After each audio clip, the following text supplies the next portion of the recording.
আবার আসবে, বিজয়ীর বেশে আসবে। আমি তো আসলাম, আপনি তো আমাদেরকে ছেড়ে চলে গেলেন।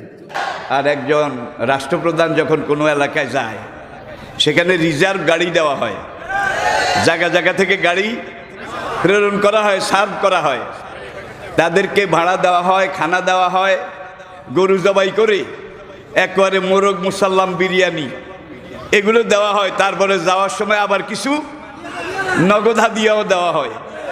কিন্তু আমাদের মাহফিলে, আমার ছেলেদের, আমার সন্তানদের মাহফিলে যারা আসে, তারা নিজের খরচে আসে, নিজের খরচে খায়।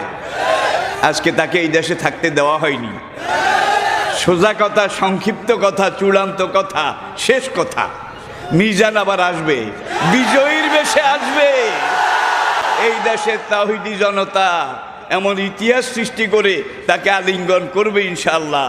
সেই লুৎফুর রহমান রাহিমাহুল্লাহ চলে গিয়েছেন আমাদেরকে ছেড়ে। তিনি বলতেন, ইনশাআল্লাহ মিজান আবার আসবে। হুজুর, আমি তো আসলাম, আপনি তো আমাদেরকে ছেড়ে চলে গেলেন। আল্লাহু আকবার, আল্লাহু আকবার, আল্লাহু